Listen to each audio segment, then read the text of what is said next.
About a month ago, Elon Musk announced that new users of X would have to pay a $1 per year fee in order to use the platform. He cited an overwhelming amount of bots, and everybody was kind of thinking, well, that's a little bit sus because you see a lot of those goofy replies. Some of them are verified still, and they don't have any content. They've been made in the past couple of months, and they always just try to send you to their links in their bio. If you know, you know, and if you don't, your life is better than mine. But little did we know, maybe you had an inside track on this story right here, but some of those bot accounts, those fake accounts, were actually HBO bosses trying to go out there and troll TV critics. So instead of writing something good, instead of taking some of the criticism, some of the good faith criticism that's out there, trying to tell you that, yeah, you got a really good idea there, but your execution's a little bit off, because there's a difference between people just going online complaining about things for the sake of it, and then other people thinking that you got a really good idea there, you got a really good show, something that could be a heck of a lot better if you just go ahead and make a couple of tweaks. There are a lot of good reviewers that are out there that offer their criticism through YouTube content or simple posts online. It's your choice, whatever you want to interact with either, but creating sock puppet accounts, not just one, but many, in order to try to get under people's skin, yeah, that just kind of shows you just the brain dead mentality that's purveying the entertainment industry. This isn't just specific to TV, okay? And this isn't just specific to HBO. You know that every single studio across every single discipline is doing this stuff. Television, film, video games, sports, teams, studios, everybody are employing these type of tactics. HBO just happened to end up getting caught in a court case, and something that everybody has known for a while has finally been verified. Casey Bloys, ordered staffers to create fake accounts to fire back at critics, according to text conversations reviewed by Rolling Stone as part of a new lawsuit. And by the way, Casey Bloys did end up coming out and confirming this. We're just going to the source document on this, which is kind of strange that we're unironically using Rolling Stone, because normally it's just a cesspit of degeneracy, but it's been verified, guys, so we don't even need to tread cautiously. In June of 2020, Casey Bloys, HBO then president of original programming, needed someone to go on a mission. Bloys, who was named HBO CEO and chairman in October of 2022, was irked by a tweet from Vulture TV critic Kathleen Van Anderock, who had some thoughts about Perry Mason. The original one? That's kind of a strange thing to run a critique for, but okay. HBO series. Oh, okay. They did a reboot of Perry Mason? What the fuck? Okay. Matthew Reese as a private detective turned defense attorney in 1930s Los Angeles. Yeah, we know. And there's actually a Bitch and Ozzy song about Perry Mason. Anyways, the remake of the original 1960s show carves out the origin of Mason. Oh my god. So we needed a backstory. Okay, HBO. Oh my god. For as much as I loved the first season of House of the Dragon, I don't think anybody was really opining for a prequel to a 1960s fucking detective classic. What are you guys doing? Oh my god. Anyways, showing flashes of him serving in World War I, which Van Anderock felt was weak storytelling. Yeah, show don't tell, but okay, whatever. Days before the series aired on the platform, Van Arendonk, that's far funnier than Anderock, you should consider changing it to that, seemingly had a screener for review. Obviously, she works for Vulture, which is tied in with the New Yorker and all that jam, so that totally makes sense. She subtweeted the series, "Dear Prestige TV, please find some way to communicate male trauma besides showing me a flashback of a hero's memories of trench warfare." She sounds terrible, but okay, we'll trudge on. Bloys was annoyed, according to the text messages reviewed by Rolling Stone, and sent Van Arendonk's tweet to Kathleen McCaffrey. Why am I noticing a through line here? HBO's Senior Vice President of Drama Programming. Oh, programming. Oh. Maybe a Twitter should tweet And that's a pretty blithe response to a soldier's legitimately going through on the battlefield, he texted.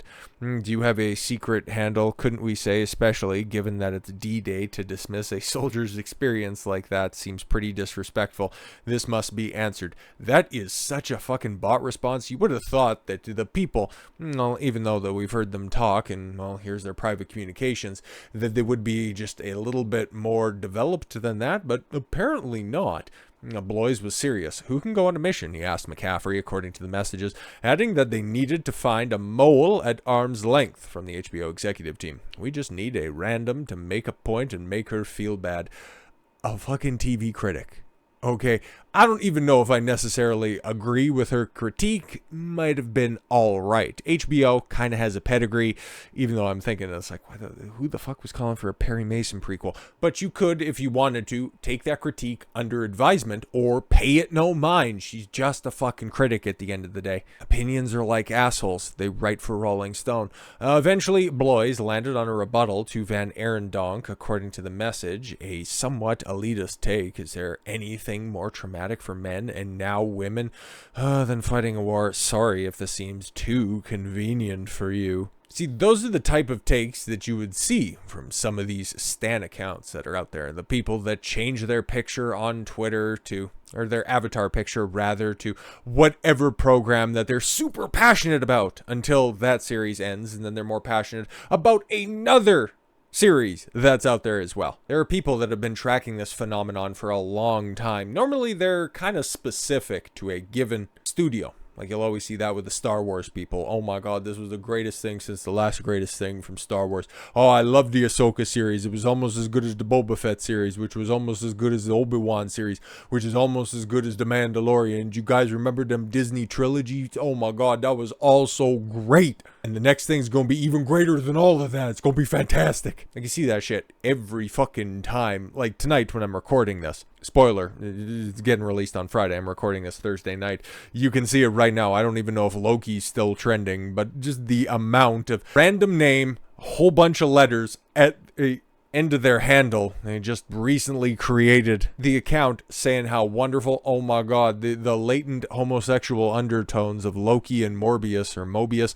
I think Morbius is a different person. They're just going to be Morbiusing all over each other. And oh my god, the way that they get together, oh, it's so great. The fact that you can make that banal series trend just because you have enough bots on your staff.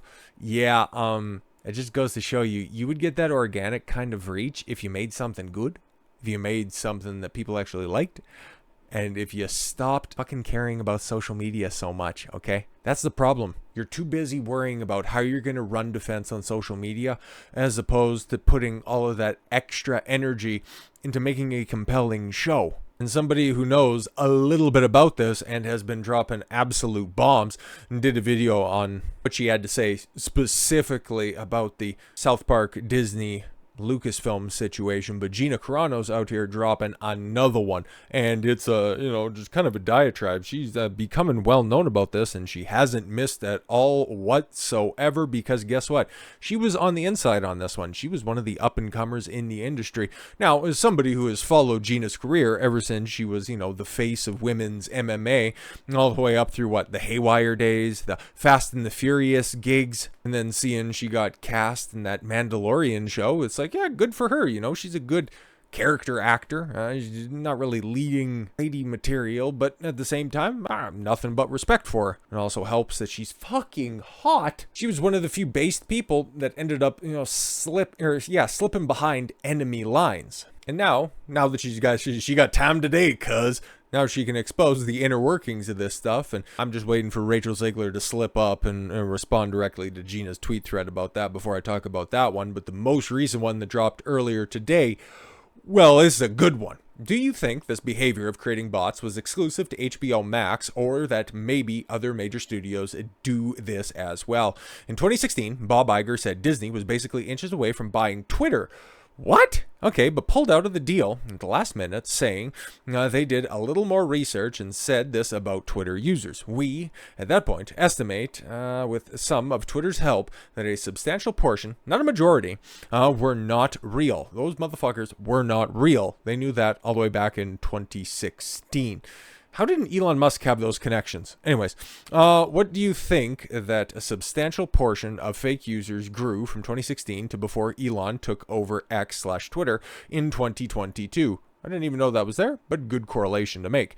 Now, how big did the bot armies get? Who were the bot armies created by, and to do what? Well, to just go ahead and pump the establishment narrative, whether it's political, social, entertainment. You see them everywhere. If there's a big enough thread, and now that you can have priority positioning on any response, all they need to do is just slap on one of those check marks. They get rocketed straight up to the top. And there you go, mission accomplished. Why buy Twitter and deal with a headache when you can create armies of bots and control the narrative for much less money and energy? There it is. It does your promoting for you without making it look like you're promoting yourself. Look, it's popular on all these accounts. Strangely liked by a bunch of accounts with no names. It must be good. Exactly. I'm just gonna go ahead and open that one because I made reference of it. Hopefully that there's no porn. It is Twitter after all. But okay, there you have Alyssa 3 hours ago. Okay, 50 followers, 76,000 impressions. 2,800 likes from an account that has, let's see that again. All right, pronouns and bio, 50 followers. And then another Loki clip, 144,000 impressions. Oh, this one's doing a little bit better. 5,500 likes, 1,000 retweets, 61 comments, a little bit weird. And this is from an account that has 321 followers. See what we're talking about right here. Loki spoilers. Oh my God, this scene is so visually stunning. It gets turned into spaghetti. 73,000 views, or I'm sorry, yeah, 73,000 impressions. 20 fucking followers. And that's just right from the top, man. I just opened that up myself and you can see what's going on here. You don't need to own the platform if you already own the platform. What if you use it for something much more sinister? These damn critical YouTubers have too many followers. Oh, right, because if you go take a look at Critical Drinker, Mauler, Nerdrotic, all of those guys that are at or approaching 1 million subscribers on YouTube and then on other platforms like X, like Instagram, have hundreds of thousands of followers, you got yourself a problem. And I'm just mentioning the ones that come off the top of my head. Or even guys that are theoretically on the other side of this. If they don't like something and then they have all of their fans as well, go ahead and dislike something because it's not diverse enough or whatever the hell they complain about. I don't know. They're all weird anyways. Instead of, I don't know, making an appealable, good, high quality content, nah, man, just go ahead and fight with these guys because they all of the people that staff these companies, okay, from the HR departments down, they are all raised on social media. They spend far more time on Twitter than actually doing their job. So this is what you get, man. The culture war fought in the trenches by the studios creating the products that everybody's fighting over. I guess it's kind of a job security idea that we're dealing with. But yeah, I'll just run this back. These damn critical YouTubers have too many followers. They're gaining traction. Let's censor them. On top of sending in the fake bot armies, just enough to get the yes men and useful idiots on board and rolling. Of course, because you see somebody getting dogpiled, you might be a real person. You might be a fan of one of those products that one of those dastardly YouTubers are trying to take down. No, man, I really liked The Mandalorian, but then the Mauler said that it was bad. And oh no, there's a whole bunch of replies to one of his tweets about it. I better jump in on that one so I can pledge my allegiance. See, not all of them are bots. Of course, I don't think anybody's been dumb enough to actually say that they're bots. You might have referred to some of these stands with bot thinking, but they will pile on. It's a tactic as old as time. That leads to firing a person who thinks differently because they can't control their voice and need a reason to fire her. Get this hashtag trending. Said that she said something anti-Semitic. Gina's talking about herself right now. She's not anti-Semitic. Didn't even come close. But in today's day and age, because she made a comparison to the Holocaust, and in light of everything that's going on right now, she might actually be labeled as an anti-Semite. It would have been very interesting to see if she would have got that Daily Wire contract, but I'm delving down a different hole right now. Oh, when she isn't at all. Twist her words, and hey, as long as it is in the headlines, baby, nobody will ask any questions. It must be true, because enough people are repeating the lie. I actually told them in an email and over the phone about these bot armies and how they start the negative narrative, and then the young kids would join in, not realizing that they're being manipulated, and then websites and small news jump on board to be to be in with the cool kids. And before you know it, you're trending, and the Hollywood media devours it. I told them I believed that Oh, this was what was happening to me. A manipulated mob being used every day to spread propaganda to protect the most corrupt. They didn't need to buy Twitter. They just needed to buy the narrative. Why does everyone just laugh off the fact that when the suits do something wrong, it's, oh, how silly, these silly, little harmless suits, instead of the suits being forced to grovel and correct the wrong they do, and just like they demand so many others to. Don't end your sentence in a preposition. It's very tough. It's not like they don't know how to apologize. They wrote the playbook on fake apologies, and now they just outsource it to AI. Don't worry about it. They've literally destroyed careers and livelihoods and get sympathy pieces written on them, while those whose lives got destroyed for just having an opinion. That was before its time, or made a mistake and hurt feelings get destroyed. This action of bot armies is actually a much bigger offense than people are realizing. How many lives were ruined because of Twitter bot canceling them? In defamation lawsuits, you need to have evidence of intent to do harm. Defamation lawsuits are very tricky, especially when you're going up against someone with endless amounts of cash. Disney, HBO, Warner Brothers, even though they're in a bit of a tighter spot, but when it comes to fighting legal battles, they seem to just perpetually find money, or to get lawyers looking to get on the corporate board to just do some work pro bono or at a reduced fee. Okay, that's the way that this shit works. I would say, okay, sending in bot armies to go after people they don't agree with more than qualifies as intent to harm, and I believe a jury would agree. Yes, if you could articulate it that way, for sure.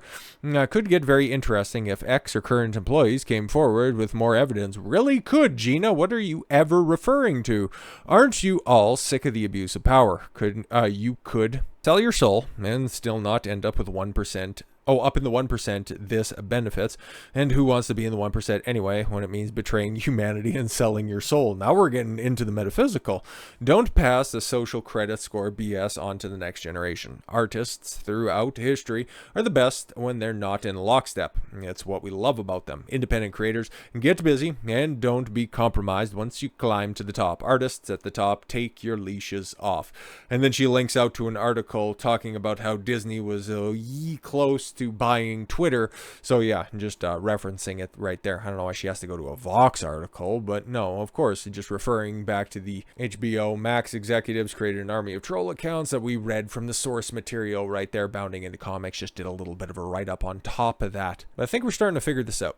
I think we're starting to find out that those studios that used to create all of those pieces of escapist entertainment, they're not in the business of entertaining you anymore. They're in the business of engagement, because if they can keep you occupied in front of the screen watching the product, and regardless of your opinion of it, you can go ahead and express said opinion online, and you can either get a bunch of love from the bot accounts that'll just go ahead and elevate your praise, or they can go ahead and bury you, and then you're just stuck in this endless battle, if you are so inclined to do so on social media, from all of the bots that'll just go ahead and call you insensitive or uncouth for pointing that out, or just even get a little bit more brash than that. And then you can bring in the next wave of people to keep you perpetually engaged with what they're pumping out. Doesn't have to be good. Doesn't have to be bad. All it needs to do is keep you coming back. That's what Gina is pointing out with this. It's very important to notice that. And it's also important to notice that it's not just going to be one of these things that is specific to Hollywood.